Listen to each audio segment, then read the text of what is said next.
خوتي خواتاتي اهلا وسهلا مرحبا بكم يا جماعة الخير مساء الخير عليكم ازول فلاون والسلام عليكم j'espère que vous allez bien j'espère que vous vous portez bien انا في رمضان وجاب لي ربي نبداو ليميسيون هذه ونقولوها اللهم اني صائم c'est dommage d'étaler dans les médias les divergences, les tensions, les coups bas, l'hostilité dans ce cas-là de plus horrible, les actes d'animosité dans ce qu'ils ont de plus dégoûtant entre deux voisins, deux pays musulmans, deux pays qui partagent des valeurs religieuses ancestrales, deux pays qui ont à avoir les mêmes composantes identitaires, l'arabité, l'amazérité, le Maroc et l'Algérie sont une illustration de cette haine. C'est devenu de la haine, ce n'est plus de la tension, c'est une haine fraternelle qui vraiment fait froid dans le dos. En plein mois de Ramadan, au lieu de parler d'unité du monde musulman, au lieu de parler d'une certaine harmonie dans les rapports entre les pays musulmans, au lieu de parler de coopération, de fraternité, nous abordons des sujets qui parlent de la tension, de l'hostilité, de l'animosité. L'affaire de l'expropriation des biens immobiliers de l'État algérien à Rabat vient de prendre un tournant tout simplement inédit. Là, inédit, et là, les autorités algériennes doivent absolument fournir des explications. Pour donner les simples, alors, Algérie part, on a reçu des documents marocains qui ont été diffusés par un certain nombre de titres de la presse marocaine, et ça a commencé le 19 mars par Jeune Afrique. C'est Jeune Afrique le premier qui a publié ces documents-là. L'affaire, le titre de Jeune Afrique, spoliation des biens immobiliers algériens à Rabat, le Maroc contre-attaque. En fait, la diplomatie marocaine a fait fuiter des documents. Il s'agit de deux documents écrits par le consulat général d'Algérie à Casablanca. Et dans ces documents-là, il est clairement dit que c'est l'Algérie qui a commencé la première en 2022, en février 2022, qui a demandé l'expropriation des biens immobiliers de l'ambassade du Maroc en Algérie.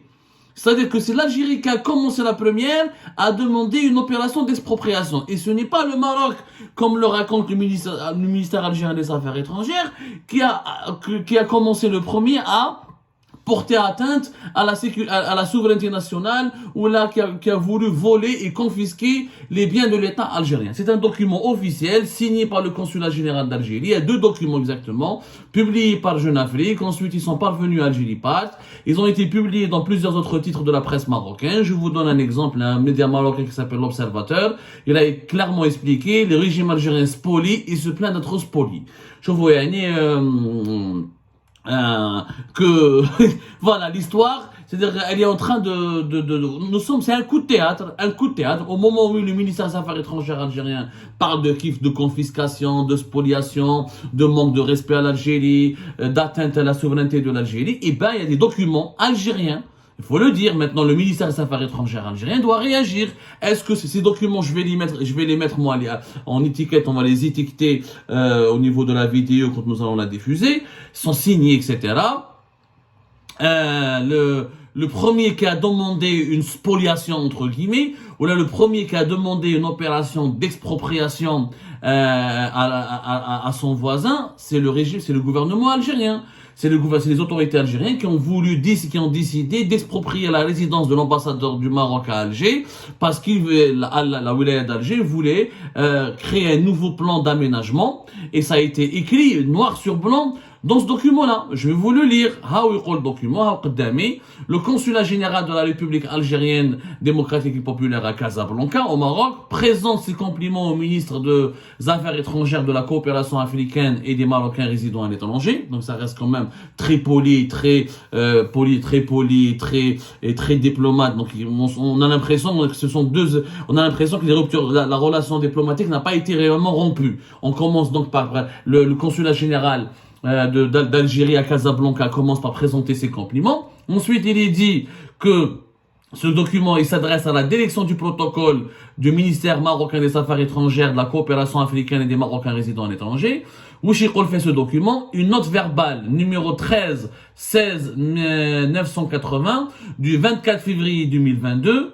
Il y a eu aussi des rencontres qui ont eu lieu au siège du ministère marocain des Affaires étrangères à travers la direction du protocole de ce ministère marocain des Affaires étrangères le 25 et 28 janvier 2022, ainsi que des rencontres qui ont eu lieu le 2 février 2022 pour que l'Algérie informe le Maroc d'un plan d'aménagement directeur de la ville d'Alger qui dans la commune de Sidi Mohamed, qui englobe dans sa périphérie immédiate le palais du peuple, monument historique a été classé monument historique important dans le patrimoine historique algérien.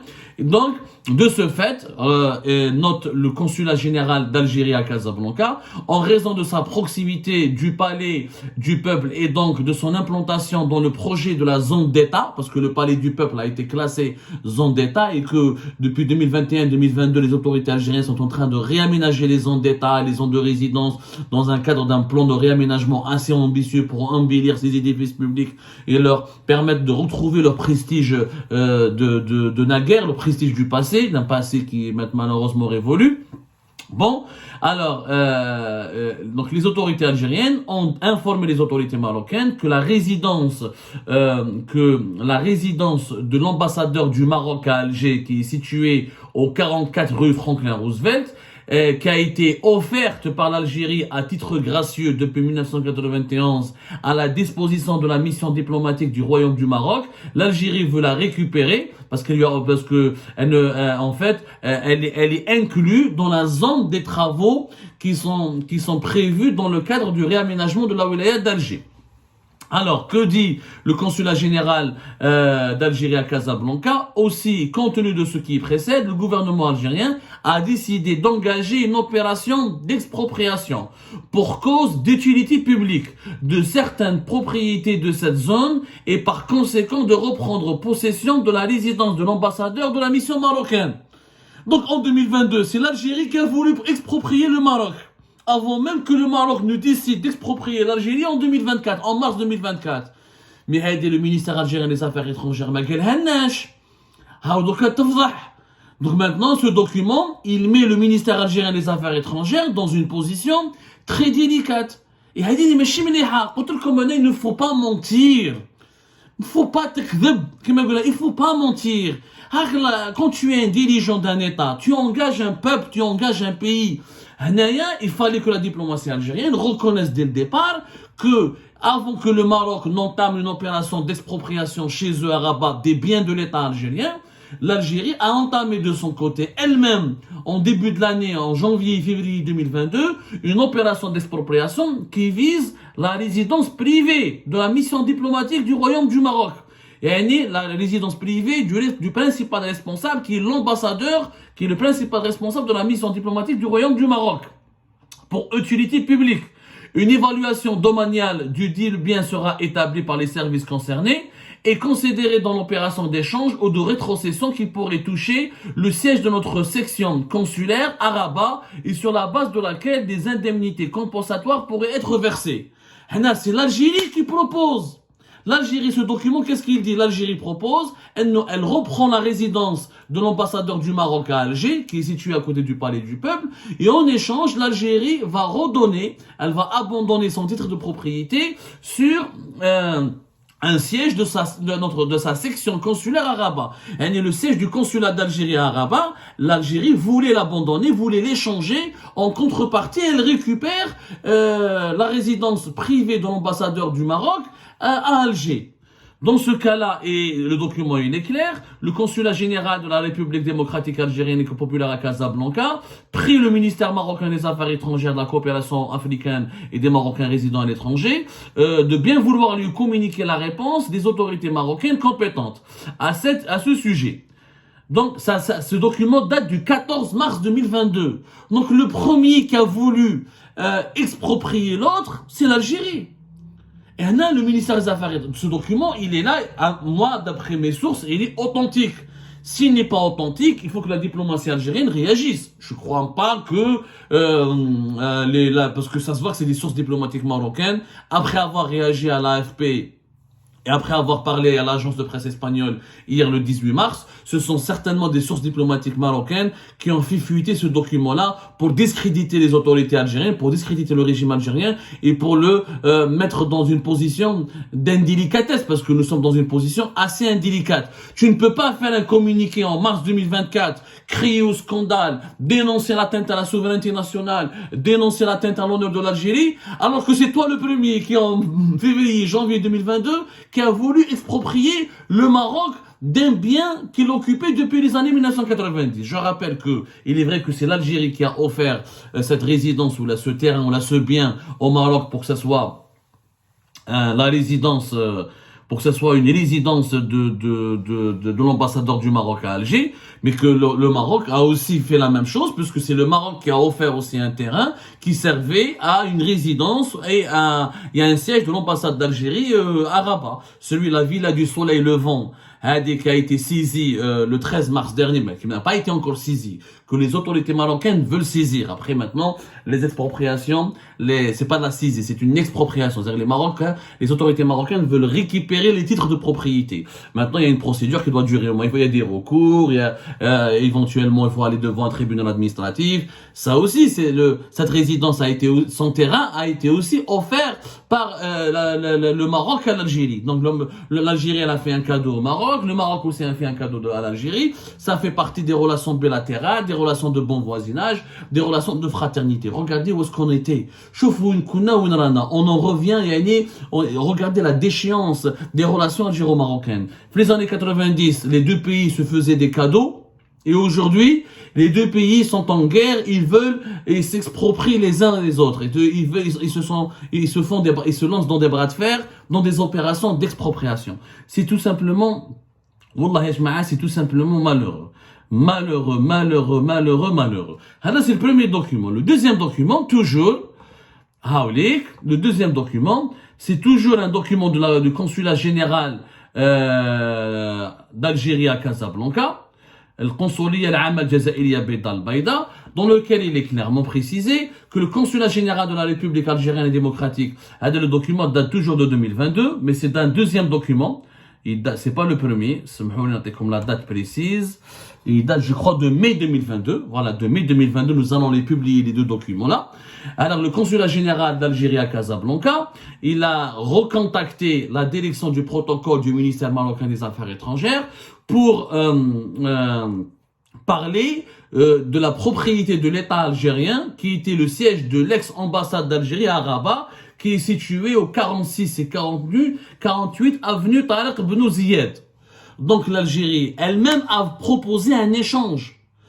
L'Algérie voulait quoi? On vous redonne notre ancienne résidence de l'ambassade, notre ancien siège du consulat général à Rabat, et nous on récupère la résidence de l'ambassadeur, la résidence privée de l'ambassadeur du Maroc à Alger. C'est un échange que l'Algérie elle-même a proposé.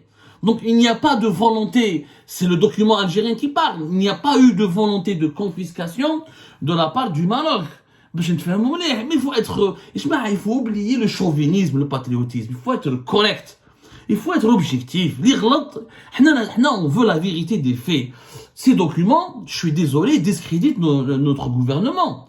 Il fallait dès le départ, dès que les Marocains ont annoncé le 13 mars 2024 qu'ils voulaient exproprier 3 biens de l'Algérie à Rabat, il fallait que l'Algérie reconnaisse qu'elle-même elle avait commencé une opération d'expropriation en 2022 à Alger et que ça faisait l'objet d'une discussion, d'une transaction à l'amiable, et que cette transaction à l'amiable apparemment n'a pas abouti, parce que voilà ce que dit le consulat général d'Algérie à Casablanca. Il informe la partie marocaine qu'une évaluation domaniale et financière de ces biens est en cours et communiquera ses conclusions de finalisation, c'est-à-dire que l'Algérie a demandé une évaluation financière de son bien à Rabat et qu'elle attendait les conclusions. Et le consulat général d'Algérie à Rabat informe également que la libération des locaux consulaires et le déménagement de son contenu se fera en respect des usages diplomatiques une fois l'opération de vente dûment concrétisée suivant les procédures légales. C'est que l'Algérie était prête donc à céder son ancien siège de consulat, avec la Villa du Soleil Levant. D'abord, c'était dans les années 90 l'ancien siège de l'ambassade d'Algérie à Rabat. Ensuite, c'est devenu le siège du consulat général d'Algérie à Rabat. Ensuite, l'ambassade et le consulat ont déménagé vers d'autres locaux à Rabat. Donc, mais l'Algérie le dit clairement. Elle est prête à céder, à le vendre. Elle attend juste une évaluation financière. Ensuite, le consulat général d'Algérie rappelle également le statut de la résidence de l'ambassadeur du royaume du Maroc à Alger. situé au 44 rue Franklin Roosevelt, qui est bien de l'État algérien mis à la disposition du Royaume du Maroc, c'est-à-dire apparemment le statut, d'après le communiqué du consulat général d'Algérie à Casablanca, c'est que les Marocains ne sont pas propriétaires de la résidence de l'ambassadeur du Maroc à Alger. C'est un bien, mais apparemment, l'État algérien leur a offert ce bien, mais il est encore resté un bien de l'État algérien. Alors que, visiblement, c'est ce qu'en tout cas on a compris, c'est une tchikchouka.